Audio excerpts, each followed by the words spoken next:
अनमोल मोती कार्यक्रम में आपका स्वागत है। ओम शांति।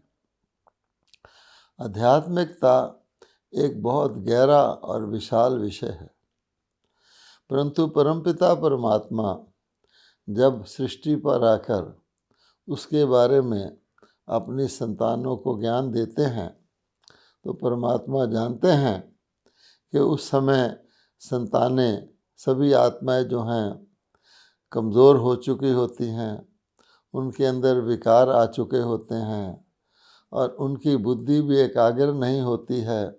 इसलिए परमात्मा उस गहरे ज्ञान को बहुत सहज करके, बहुत ही आसान करके आत्माओं को समझाते हैं। उसके लिए कोई बहुत बड़े बड़े ग्रंथ पढ़ने की, कोई बहुत संस्कृत आदि जानने की आवश्यकता नहीं होती। परमात्मा तो कहते हैं कि कोई भी मनुष्य हो, चाहे वो अनपढ़ हो, बुजुर्ग हो, बीमार हो, गृहस्थी हो, वो सब मेरे ज्ञान को सहज रीति से धारण कर सकते हैं। इसलिए आध्यात्मिक ज्ञान को बताने के लिए परमात्मा बहुत सहज उदाहरणों का प्रयोग करते हैं। तो इसी प्रकार से परमात्मा बताते हैं हमको कि हर एक के दो पिता होते हैं। एक तो हमारे शरीर का पिता होता है और एक हमारी आत्मा का पिता है। शरीर के पिता को हम सब जानते हैं। व्यक्ति चाहे गरीब हो या अमीर हो, शरीर के पिता का कुछ ना कुछ इनहेरिटेंस या कुछ ना कुछ वर्षा बच्चे को ज़रूर मिलता है। गरीब के बच्चे को उसके अनुसार मिलता है, धनवान के बच्चे को और प्रकार का वर्षा मिलता है, लेकिन पिता के जायदाद पर बच्चे का अधिकार होता है, जिसको कहा जाता है बर्थ राइट।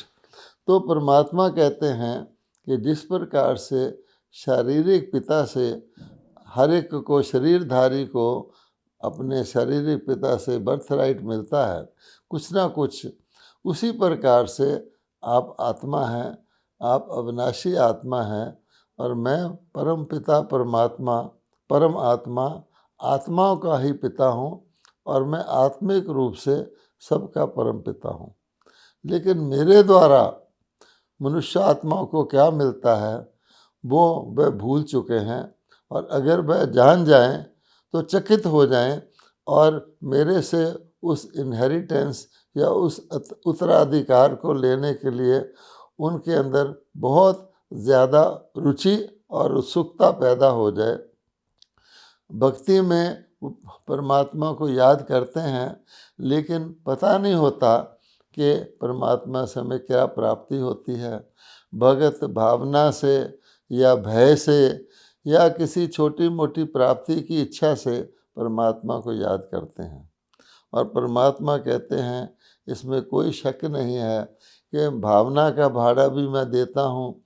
जिस प्रकार की कोई श्रेष्ठ मनोकामना, कोई अच्छी मनोकामना, किसी को नुकसान ना करने वाली मनोकामना करके भगत सच्ची भक्ति करते हैं, वो भी मैं पूरी करता आया हूँ।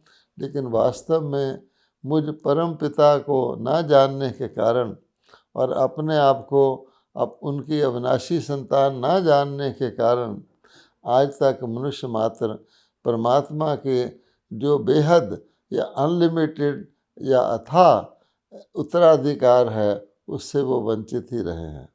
इसलिए परमपिता परमात्मा कहते हैं कि मैं धरती पर आकर सबसे पहले तो हर आत्मा को दो पिता का ज्ञान देता हूँ। जो व्यक्ति आसानी से समझ सकता है कि मेरे शरीर के पिता हैं, उन्होंने मेरे शरीर को जन्म दिया है और एक जन्म के लिए वो मेरे पिता हैं। जब मैं शरीर छोड़ दूंगा या पिताजी शरीर छोड़ देंगे, वो नाता समाप्त हो जाएगा। इसी प्रकार से शारीरिक पिता से जो कुछ भी संतान को मिलता है वो भी एक जन्म के लिए होता है, अल्पकालिक होता है। और क्योंकि शारीरिक पिता हैं, शारीरिक पुत्र हैं, तो प्राप्तियां भी भौतिक होती हैं, जिसके अंदर हम जानते हैं जायदाद, ज़मीन इत्यादि। ज़्यादा से ज़्यादा पिता अपनी संतान को एजुकेशन दिलवा देते हैं, शिक्षक बना देते हैं, ताकि बच्चा और भी ज़्यादा सूझबूझ रख के अपने पाँव पर खड़ा हो, अपना जीवन यापन अच्छी तरह कर सके। अब परमपिता परमात्मा कहते हैं कि मैं तो आत्माओं का पिता हूँ, और मेरा जो आपके साथ नाता है आत्माओं के साथ, क्योंकि आत्माएं भी शाश्वत हैं, अनादि अविनाशी हैं, और मैं परमात्मा भी सदा शिव हूँ, सदा काल के लिए हूँ। तो मेरा जो पिता और पुत्र का संबंध है आपके साथ, वो बहुत अविनाशी है और जन्म जन्मांतर चलने वाला है। जो उत्तराधिकार परमात्मा हमें देते हैं वो एक जन्म के लिए नहीं होता, वो आत्मा को मिलता है, और आत्मा उसको इस जन्म में भी अपने साथ रखती है, और उसके अपने साथ ही इसको अगले जन्मों में भी संस्कार के रूप में ले जाती है। ये समझने की बात है।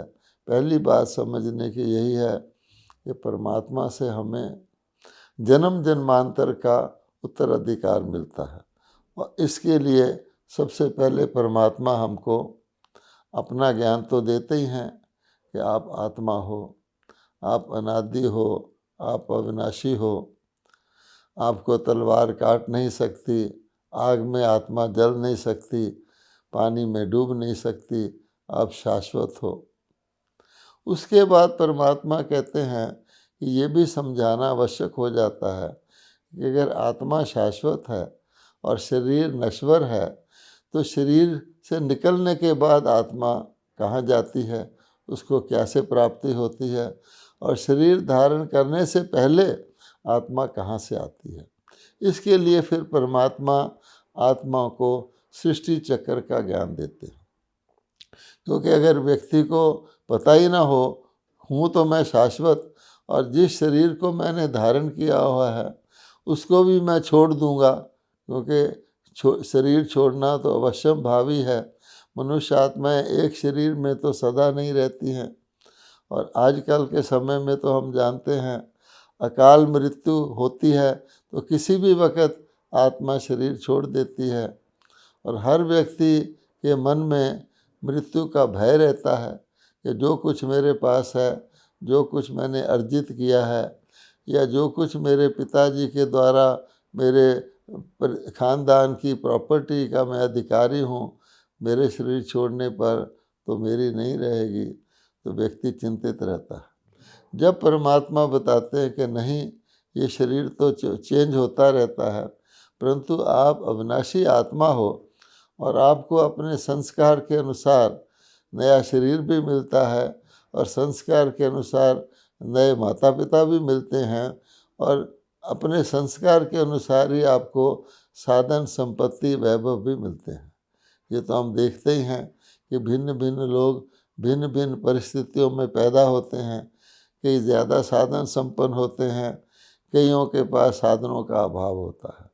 इसलिए परमात्मा फिर नेक्स्ट जो स्टेप है, बहुत सहज रीति से आत्माओं को सृष्टि चक्र का ज्ञान देते हैं। अब सृष्टि चक्र का ज्ञान वैसे तो बहुत ही गहरी चीज़ है। बड़े बड़े स्कॉलर्स ने, बड़े बड़े रिसर्चर्स ने सृष्टि के बारे में बहुत कुछ खोज करने की कोशिश की, बहुत कुछ लिखा, लेकिन वो सारे का सारा मनुष्यों की अल्प बुद्धि पर आधारित है। आप जानते हैं कि कई लोग तो ये मानते थे कि दुनिया गोल भी नहीं है, चपटी है। फिर धीरे धीरे बहुत समय के बाद उन्होंने देखा कि कोई भी चीज़ अगर अनादि अविनाशी होती है तो उसको चक्राकारिक होना पड़ता है, उसको साइक्लिकल होना पड़ता है। और इस प्रकार से जब आत्मा अनादि अविनाशी है तो जिस सृष्टि पर उसको पाठ बजाना है, जो उसका रंगमंच है, जो उसका लीला स्थल है, वहाँ उसको ज़रूर वो सृष्टि भी अनादि अविनाशी होनी चाहिए। ऐसा तो नहीं हो सकता कि आत्माएं अनादि अविनाशी हों और उनकी क्रीड़ा स्थल या नाटक ड्रामा प्ले करने की जो स्टेज है वो अनादि अविनाशी ना हो। तो परमात्मा बहुत ही सहज तरीके से सृष्टि चक्र का ज्ञान देते हैं, जिसको आज लोग सुदर्शन चक्र के रूप में याद करते हैं।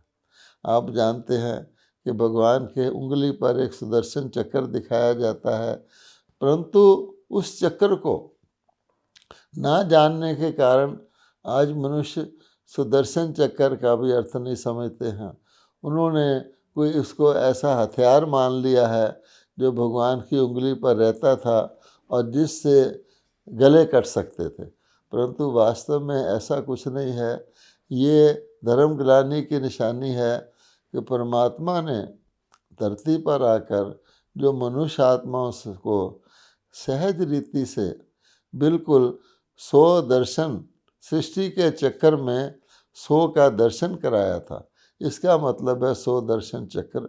सृष्टि चक्र कैसे चलता है, आप आत्माएं परम धाम से सृष्टि पर कैसे आती हैं। शुरू में पहले सतयुग होता है जिसको परमात्मा कहते मैं रचता हूँ।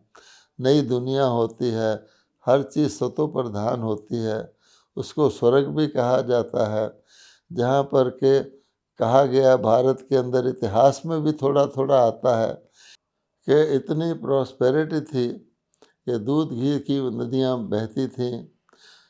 अहिंसा के लिए कहा गया है कि शेर और गाय एक घाट पर जल पीते थे। सारा विश्व अर्थात भारत धन धान्य से संपन्न था, सोने की चिड़िया कहलाता था। तो परमात्मा बहुत सहज रीति से बताते हैं कि मैंने तो सतयुग रचा था, और फिर धीरे धीरे जैसे हर नई चीज़ का पुरानी होना स्वाभाविक है, इसके बाद जो 16 कला संपूर्ण सर्वगुण संपन्न देवी देवताओं का लोक रचा था। जब भारत में कहा जाता है देवी देवता विचरते थे, वहाँ की भाषा को भी देवनागरी कहा गया है। धीरे धीरे वो 16 कलाएँ बहुत धीरे धीरे कम होती हैं, जैसे कोई मकान धीरे धीरे पुराना होता है। तो पूरा एक युग सतयुग बीतने के बाद वो 16 कला से 14 कला हो जाता है। इसलिए चंद्रवंशी विश्व महाराजन महारानी 14 कला संपूर्ण दिखाए गए हैं, जबकि सतयुग आदि के सूर्यवंशी विश्व महाराजन महारानी 16 कला संपूर्ण दिखाए गए हैं। फिर द्वापर में आकर के मनुष्य आत्माएं अपने आप को आत्मा की जगह शरीर मानने लगती हैं। तो उसी से ही, इस एक गलती से ही कि मैं अविनाशी आत्मा हूँ, इसकी बजाय विनाशी शरीर मानने लगती हैं, तो पतन शुरू हो जाता है, गिरावट शुरू हो जाती है, विकार प्रवेश करते हैं। तो पूरा द्वापर युग मनुष्य आत्माएं उस सतयुगी सुख शांति को खो देती हैं।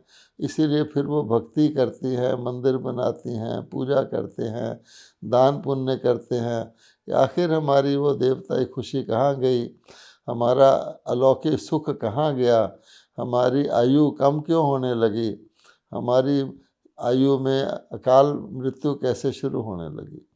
फिर भी विकार, द्वापर युग रजोगुण का युग होता है, भगवान बताते हैं विकार घर कर लेते हैं, लेकिन विकार अपनी उग्र रूप पर नहीं होते।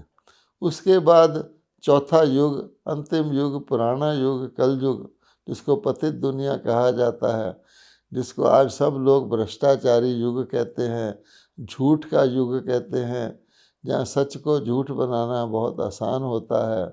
कहा जाता है झूठ ही झूठ, सच की रत्ती नहीं, या कहा जाता है झूठी माया झूठी काया झूठा सब संसार।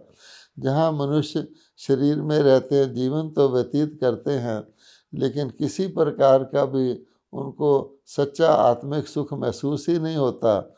संबंधों में भी विषमता आ जाती है, आपस में एक परिवार के लोग भी ठीक तरह से नहीं रह पाते हैं।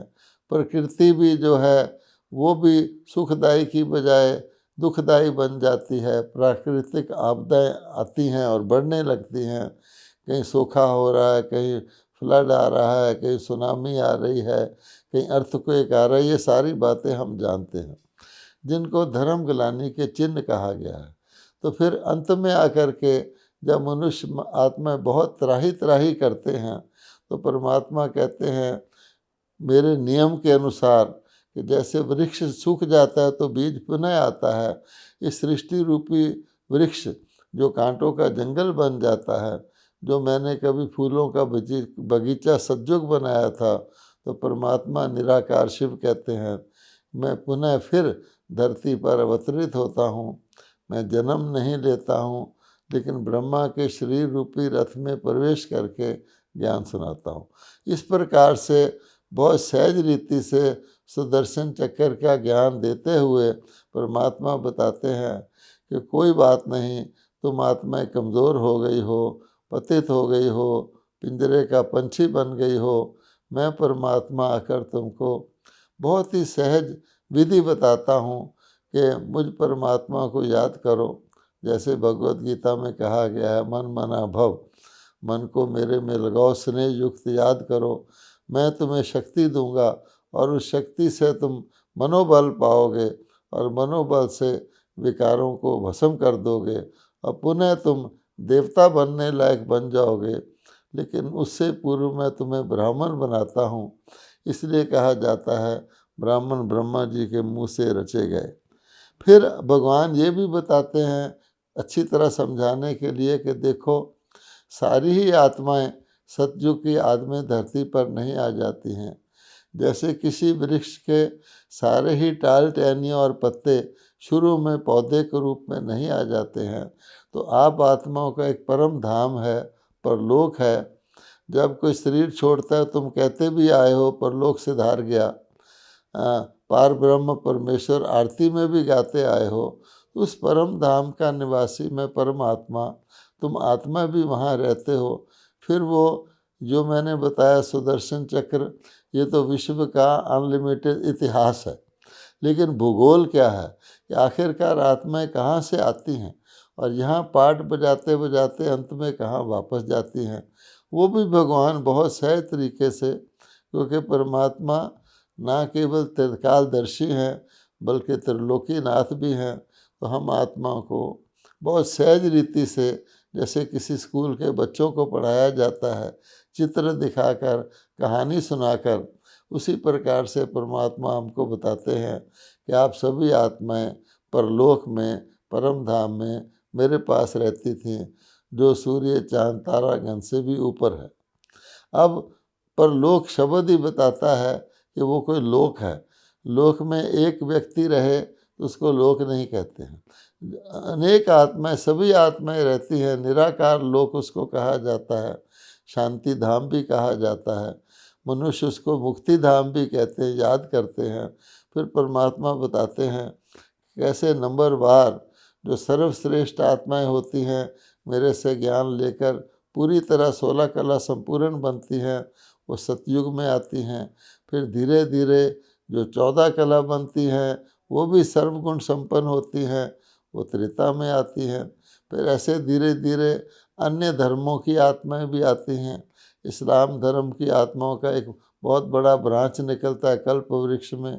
उसके बाद बुद्ध धर्म की आत्माएं आती हैं, बुद्ध आते हैं, उसके पीछे आती हैं। उसके बाद क्रिश्चियन धर्म की आत्माएं आती हैं। फिर नीचे आ जाओ तो 500 पहले सिख धर्म की आत्माएं आती हैं, सन्यासी आते हैं। इस प्रकार से परमात्मा बहुत सहज रीति से हमको इतिहास और भूगोल विश्व का बताते हैं। फिर आत्माओं को पता लगता है कि समय कौन सा है।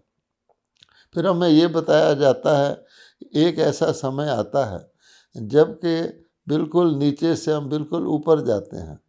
ऊपर से नीचे आने में आत्माओं को 5000 वर्ष लगते हैं। इसीलिए कहा जाता है कि भगवान ने गीता 5000 वर्ष पहले सुनाई थी।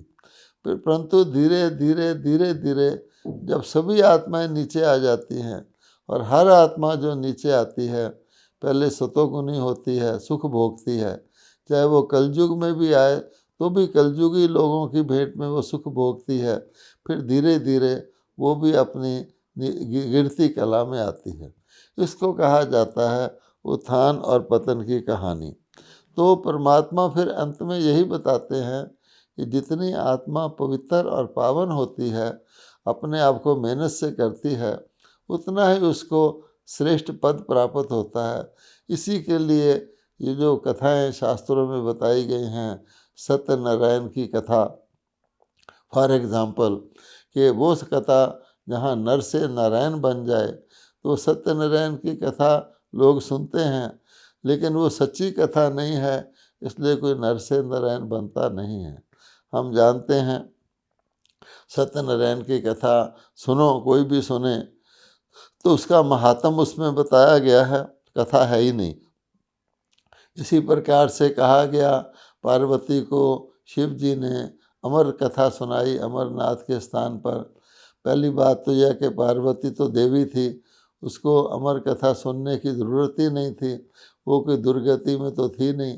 फिर अमर कथा सुनाई तो कहा जाता है कबूतर वहाँ था, वही अमर हो गया। इस प्रकार की कहानियाँ बना कर के कोशिश की गई थी कि भारत की आध्यात्मिकता को परंपरागत बनाया जाए, परंतु मनुष्य मतों के कारण और काल अंतर के कारण, कि जब सतयुग था तो हम सतोगुणी थे, त्रेता था तो हम सतो थे, द्वापर था तो हम रजोगुणी हो गए, कलयुग था तो आत्मा ही तमोगुणी हो गई। अब तमोगुणी आत्माओं को जब तक भगवान दिव्य बुद्धि ना दे तो सतोगुणी बात उनकी समझ में नहीं आती। इसलिए परमात्मा आकर के धरती पर वर्तमान समय, जबकि हम चारों ओर देख रहे हैं दुख और अशांति है, मनुष्य अनेक प्रकार के प्रयत्न करते हैं, कितनी मेडिकल साइंस निकली है, कितनी दवाइयाँ निकली हैं, कितने हॉस्पिटल निकले हैं, ब्रेन का ऑपरेशन होने लग गया, हार्ट का ऑपरेशन होने लग गया, लेकिन ये कोई सुख और सद्गति की, अच्छे स्वास्थ्य की निशानी नहीं है। देवी देवता तो अस्पताल में जाते ही नहीं थे, उनका निरोगी काया था। इसी प्रकार से आज मनुष्य धन कमाने के लिए, आप जानते हैं कि कितना भ्रष्टाचार है, कितना घूस देना पड़ता है, बड़ी मुश्किल से दो रोटी मनुष्य को नसीब होती है। कई लोगों के पास इतना पैसा है कि वो फूंक सकते हैं, किसी के पास शाम के लिए भोजन नहीं है। तो ये सारे दुख और विषमताएं मनुष्यों ने पैदा की हैं, कुदरत ने तो किसी चीज़ पर दाम नहीं लगाया था। तो इस परिस्थिति को चेंज करने के लिए, सभी आत्माओं को सदा के लिए दुख से छुड़ाने के लिए, इसी को कहा जाता है आत्माओं के पिता परमात्मा की अनलिमिटेड, बेशुमार, बेहद इनहेरिटेंस। तो परमपिता परमात्मा आकर के आत्माओं की शुद्धि करते हैं, आत्माओं से विकारों को निकालते हैं, आत्मा को सो दर्शन चक्कर का ज्ञान देते हैं, आत्मा को तीनों लोकों के बारे में समझाते हैं, आत्माओं को उनकी सो स्थिति में स्थित करते हैं। उसके बाद जैसे कोई बीज बहुत शक्तिशाली हो जाए, बहुत पवित्र हो जाए, तो धरती से अपने आप अच्छे तत्व खींचता है। जैसे गन्ने का बीज लगा देंगे धरती में तो मिठास खींचेगा, मिर्च का बीज होगा तो कड़वाहट खींचेगा। तो परमात्मा सारी कड़वाहट को दूर करके, जो आज मनुष्यों के अंदर अहंकार के कारण, लोभ के कारण, क्रोध या काम के कारण आई हुई है, उस विष को निकाल करके, इसीलिए शिव जयंती को विष तोड़क पर्व भी कहा जाता है, पुनः सतयुगी सुख शांति की दुनिया स्थापित कर रहे हैं। तो ब्रह्मा कुमारीज में आज हम देखते हैं 140 देशों में लाखों, 10 लाख से अधिक परिवार इस ज्ञान को धारण करके अपना आत्मशुद्धिकरण कर रहे हैं। जैसे भगवान ने कहा है, मन जीते जगत जीत, सो के ऊपर राज्य करोगे तो विश्व के ऊपर राज्य करोगे। इंद्रियों को जीतो, विकारों को छोड़ो और दैवी गुणों की धारणा करो। ये सारा कार्य परमात्मा इस समय करा रहे हैं। और अब तो मनुष्य उत्सुक हैं कि आखिर ब्रह्मा कुमारी के पास ऐसा कौन सा मंत्र है, ऐसा कौन सा फार्मूला है जो इस दुनिया में रहकर भी वो प्योर जीवन व्यतीत कर रहे हैं। तो सबको निमंत्रण है कि आएँ और इस बात को अधिक समझकर, वर्तमान समय ही वो संधि काल का, संगम का समय है, जब भगवान आए हुए हैं। इस समय का, मौके का फ़ायदा लेकर अपने आप को पावन बनाकर सच्चे नर से श्री नारायण, नारी से श्री लक्ष्मी बनने के पुरुषार्थ में तत्पर हो जाएं। ओम शांति।